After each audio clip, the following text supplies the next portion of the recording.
from the people that brought you the biggest blockbuster of all time, Neon Maniacs.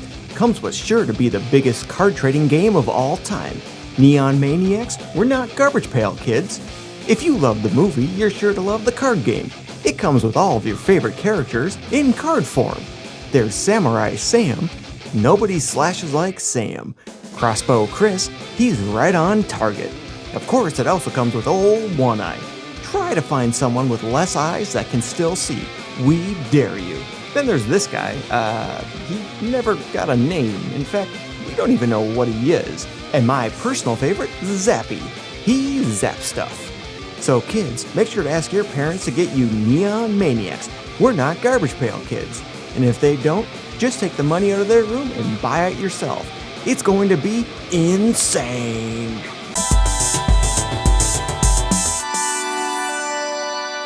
What's going on, everyone? How's it going? That's redundant. I asked the same question twice. The hair saga has kind of come pretty much full circle, you know?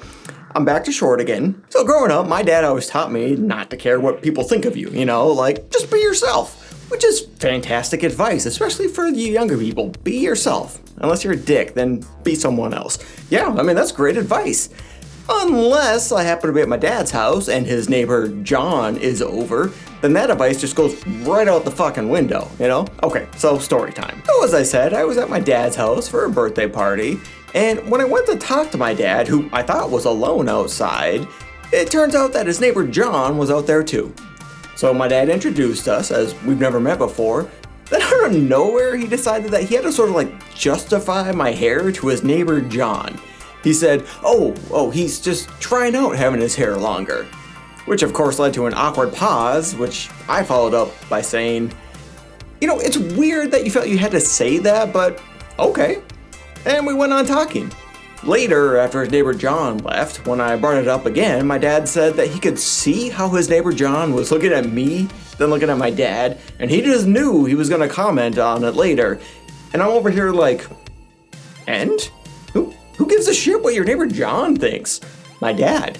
My dad, that's who. Apparently he really cares about what his neighbor John thinks about my hair. So much so that he had to get ahead of the situation and put like a media spin on it, you know? Like, oh, don't worry, that's not normal for him. He's just trying it out. I don't want you to think he's some sort of freako. You know, my dad doesn't know this, but I actually filmed a little bit of our exchange, and this might be hard to watch, but here it is. When you were a baby in your crib, your father looked down at you.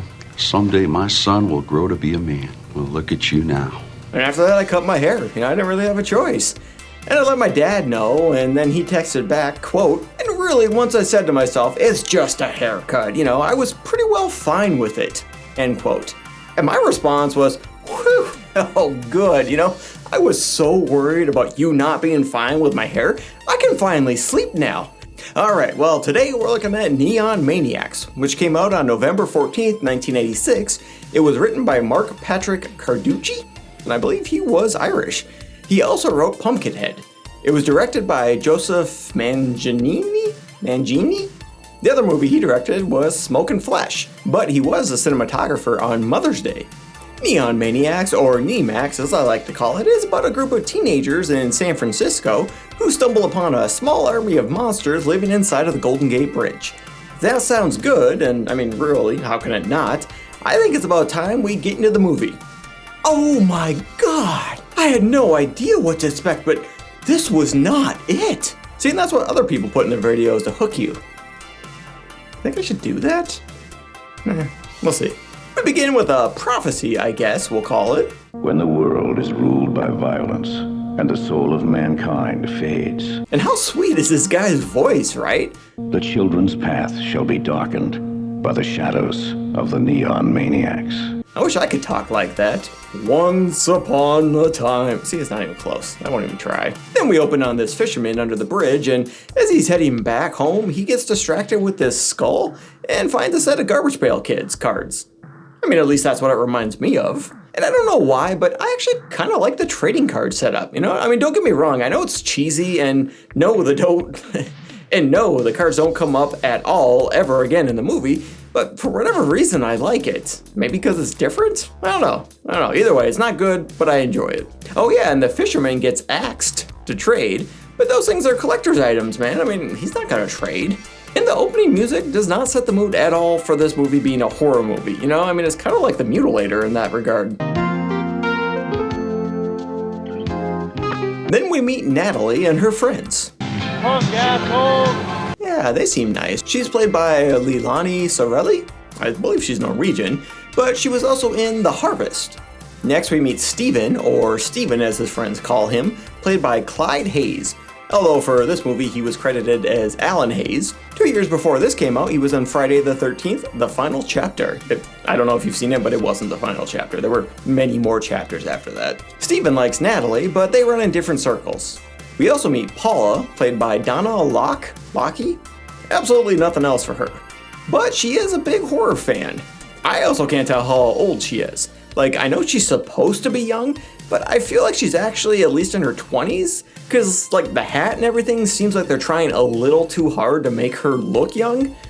I don't know. Maybe she is. I don't know. She's an enigma to me right now. Cut back to Natalie's friends, and we see they know how to have a good time. If only they knew what was to come. Death. I mean, it's death that's coming in the form of Maniacs. But before that, I think Lisa is talking to high school me here. I haven't done it yet, have you? So was that a crime or something? Because I'm saving myself for someone special, okay? I mean, it's not because I can't find anyone willing. I mean, that's crazy. So just drop it already, okay? So here's my unofficial idea of how the Maniacs came to be. I think it started out with one of them. Sure, this one. Why not? He was an outsider, probably because he looks like a goblin and he likes to kill innocent people. But sick of feeling isolated, he decided to start a club for other outsiders. That also resembles demons, and sure, they like to kill innocent people too. After time, the crew got big enough that they could go hunt as a pack, which is what we're seeing in this scene. So I ask you though, if enough outsiders form a clique, eventually won't they become insiders? Something to ponder on. Basically a philosophy major over here. Anywho, the friends end up getting taken out piece by piece. Needless to say, there's a lot of blue balls happening here. Also, the Maniacs are really a motley crew of demons. I mean, there's a cop, a samurai, whatever the fuck this guy is supposed to be.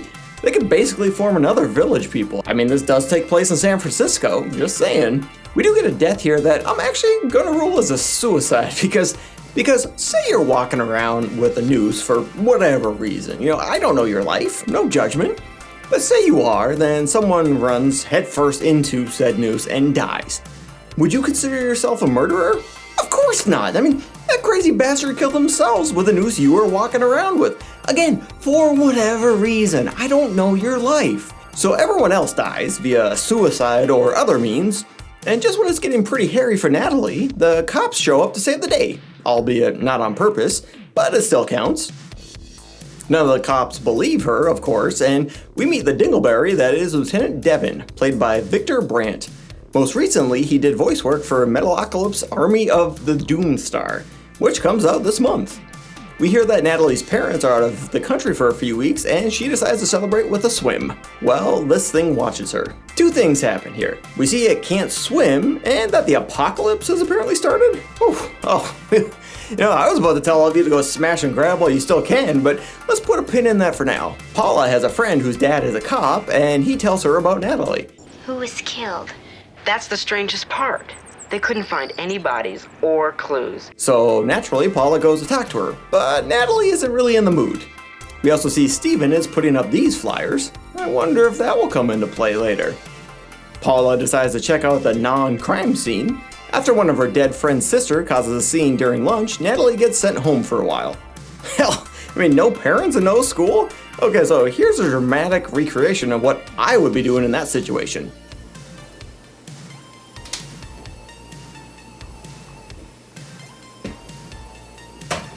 Wait, I forgot she's in high school, right? Yeah.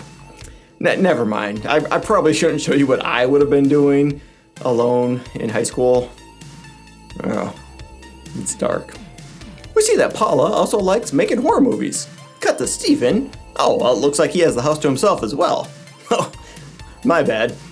Anyways, he has to go to work for his dad delivering groceries, and guess whose house he ends up at? They chat for a bit. Does everybody think I'm a liar or cracking up? I don't think you're a liar, and I don't think you're cracking up. To be be fair, he could have seen her kill a priest right in front of him and he would say she's innocent, right? I mean, hormones make you say the damnedest things. He does manage to score a date later that night. While investigating, Paula goes on a trek and we're supposed to believe this is part of or close to the Golden Gate Bridge. I'm not really buying it. I mean, I've never been.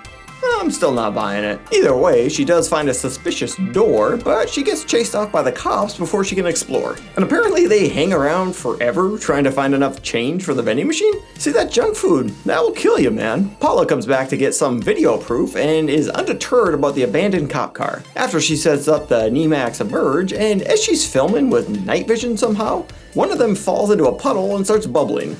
Then it starts raining. Oh, okay, so they don't like water. Alright.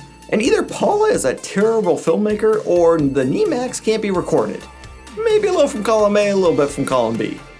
As the lovebirds go to take the subway, we see that the Nemax are following them, and they have a variety of talents.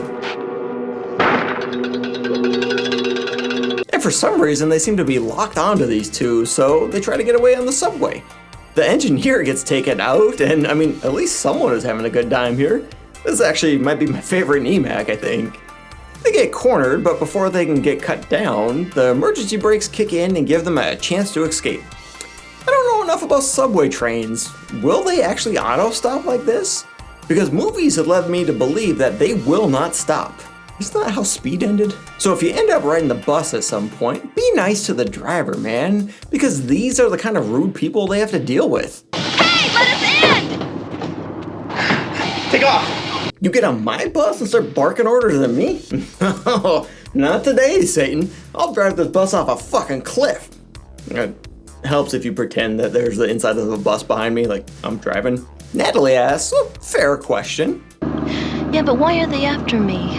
And here's a good time to say that they never actually come out and say it, but I think the reason the Nemax are supposed to be after Natalie is because... But I bet you're the last virgin in San Fran. Now, I'm not 100 on that, but it does add up. But at least they can finally relax. So this driver isn't even fazed by what's happening. That's the night shit for you. Back at Paula's parents' house, as she's sleeping, a visitor makes its way in. But she's ready for it, with a water gun fight. And the effects here are pretty decent. But does this mean that the kids across the city are also being attacked? I mean, it can't just be her, right? Now, that's a look at someone who's just killed someone for the first time and realizes that they really like it. We see that Steven spent the night, and this exchange doesn't make any sense to me. That's okay, I wasn't that hungry anyways. Good. Now, okay, so I know it's quick, but what is happening here? Like, okay, so he sees that the food is already made, right?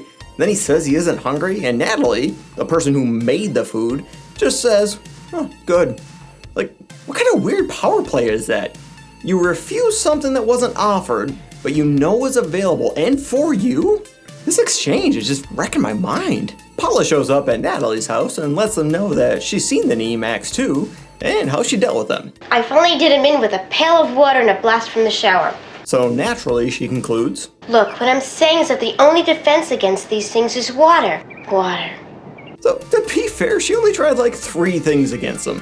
Yes, water worked the best out of those 3 things, but that doesn't mean that water is the only thing that works. Pretty sure if you blew him up with dynamite, that would probably kill him too. Devin orders a cop to tail Natalie, and he sees them investigating. Steven remembers, The band competition is tonight.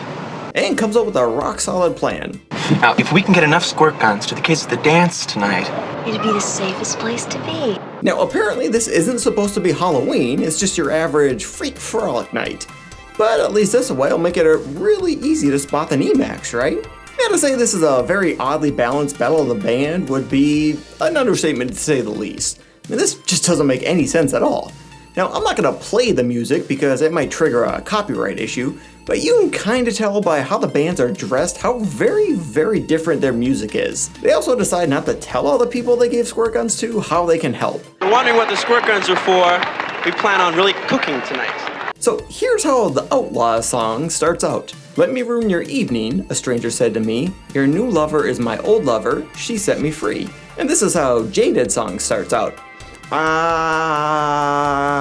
Yeah.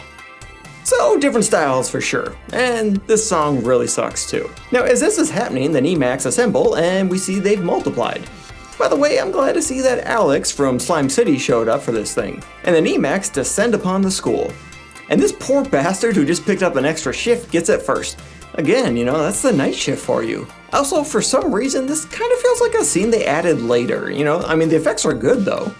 So for their second song, I know everyone is hanging on the edge of their seat in anticipation, the Outlaws play some real Kenny G type shit. And as they're putting the crowd to sleep, the Nemacs start sprinkling themselves into the crowd, and this drunk chick accidentally saves Natalie.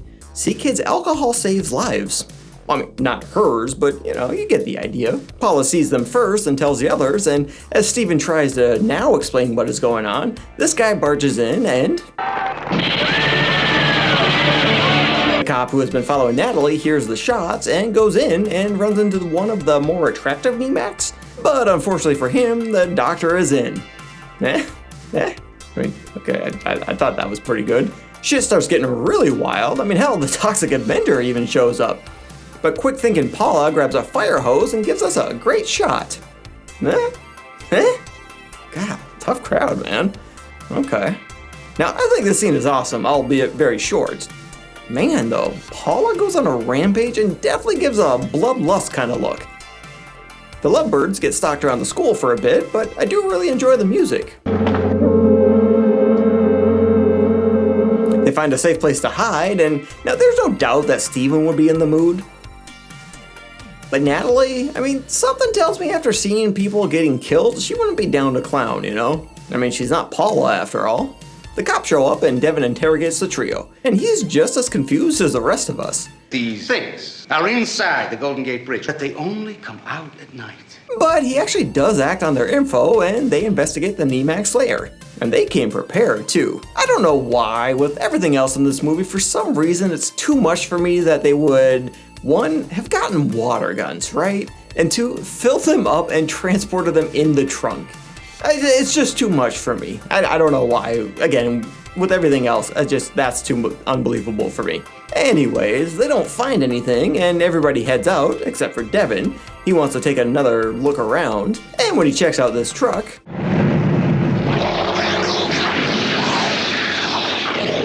Then it ends on this note. Kid, you stop your squirt gun? This rain won't last forever.